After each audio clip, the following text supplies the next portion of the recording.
week's lap guide. We are at Silverstone.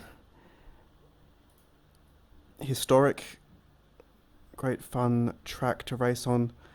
Not great for passing. Track conditions are pretty good again, nice and cool. 21 track. And on the last lap of the race, getting pushed by Gwen, did a 41.1. And there was a couple of other 41 ones in there too. Pretty good because I didn't have much practice. The other race was practice today.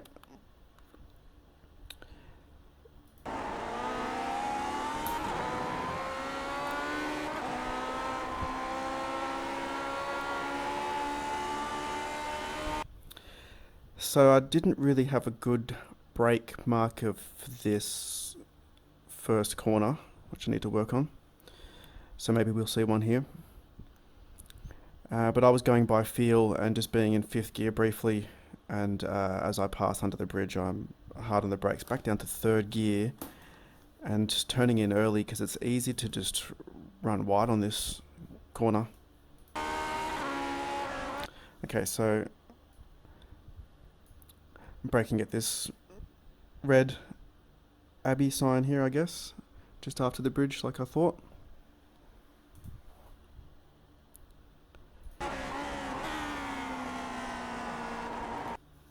And you can put two wheels on the grass here just to make sure that you don't run wide. How do I go through here? Pretty nice.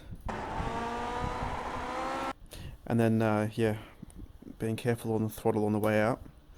And as I track out, I try not to get really onto this grey stuff here because it can just be really slippery. And usually, as you can see with the angle of the car here, even it's trying to rotate, and you see a lot of people actually just not realise that and head across the road here during the race.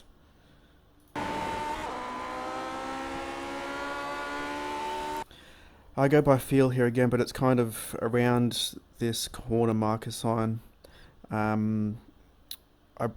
brake a little bit, and I think I just try to get the car planted because I'm aiming to put two wheels on the curb here and it bounces around a bit, so I try to get the car planted.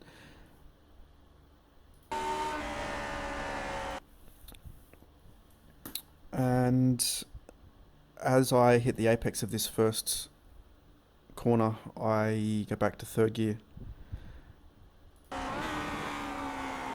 And then that should help me cut this corner as much as humanly possible. I don't know where the off track or slowdown is, but here I'm getting all the way onto this AstroTurf.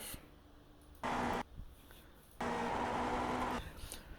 don't track all the way out.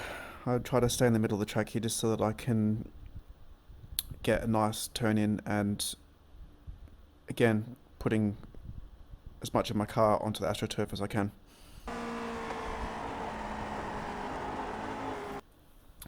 Just staying in third for this part. It's not a lot of grip in second. You'll be really patient here, just sort of wait until you're at towards the end of the ripple strip before you can get on the power. And then I guess I've still got some trauma from the old time model. I'm really gently not lifting 10% on the exit of these next two corners because that's where the car used to always try to crash. So it's probably flat, but I was being careful, as you can see here. Okay, I wasn't being careful on that lap.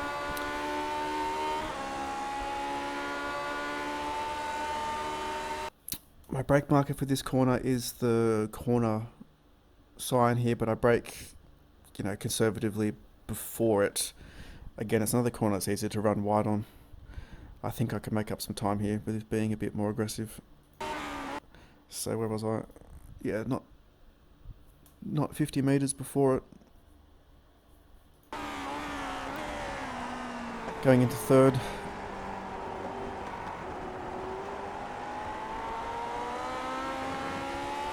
Here I stay in third and I hit the rev limiter and turn in around underneath the bridge here. Again, you can put some wheels on the grass to give yourself a bit of extra track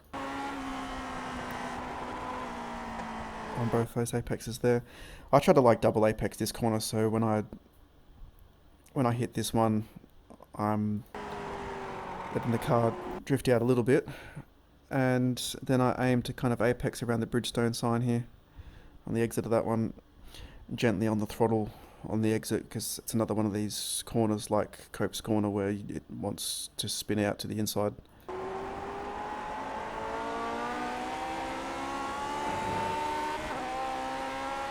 You're kind of aiming to track out right around the DRS sign. This corner's tricky. It's easy to put an outside wheel off on the grass here when you go to turn in and have a big crash, and it's also easy to drift out wide on the exit and do the same thing on the exit. Sometimes I just stay in fourth gear for this one and lift off the throttle to get the car to rotate and turn in, and try to use a bit of curb, or more realistically, more accurately, the bit of grass after the curb. You won't get an off track here. Sometimes as I'm turning in, I'll just lift to shift up into fifth, and that's enough to get the car to rotate a bit. Here it sounds like I stay in fourth for this lap. And I'm just, lifting off the throttle, trying to get it turned in. That patch of grass I was talking to you about is just around here, that you can put your wheel off on as you're going through the corner. I have to back off quite a bit here, because again this part of the track is looming fast, but you can actually come out here, get some wheels on the grass, use this bit of extra tarmac. It's just very dangerous, obviously. As soon as I crest the hill and I'm at the end of this ripple strip here and the red wall, I think I was a bit conservative here, but yeah, you break around this area here. I go back down to third gear. You can use plenty of curb and grass on this one too. And I bring it back to the right side of the track. And again, using a bit of grass here, I think. Nope, but that's where I'm aiming.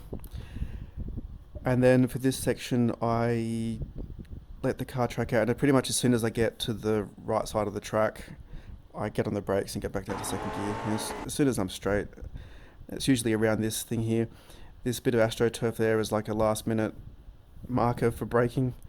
Back down to second gear. You can use plenty of curb. It's like Gwen dives down nice and close here. We're trying to put a bit of pressure on the last lap of the race. I think maybe if she took it a bit more conservative here, she could have done an even faster lap time, potentially. No, actually looks pretty clean. That's where the extra tenth of the second is. So yeah, in these last two corners, I just hug them and stay in second gear.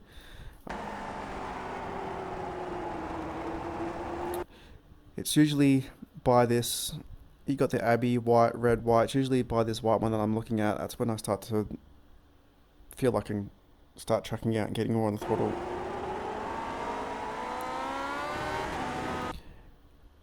The optimal line, I think, is putting a couple wheels off on this grass as you cut across.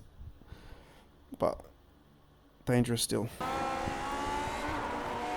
Then you kind of feather in the throttle as you go up through the gears. You can put a couple wheels into these bollards, as you can just pass straight through them. And yeah, be careful with the throttle on the exit. It's another one that will make the car want to rotate into the wall up ahead. So I get a nice drift on the exit there. Nice. A little bit scary. I don't know if that cost me any time though.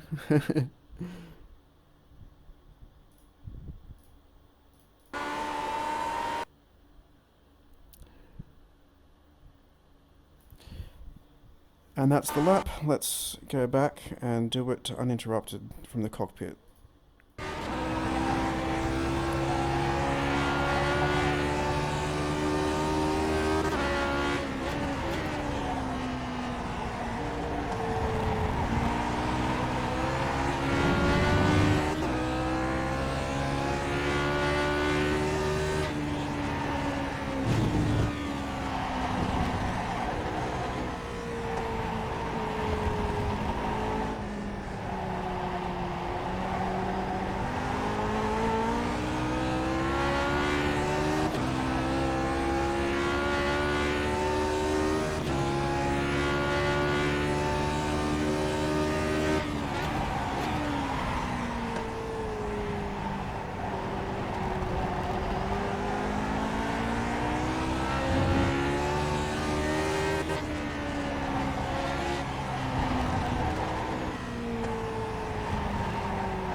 Okay, there we go. There's the lap guide for this week. I forget what week it is, but we're at Silverstone Historic. Hope to see you out there.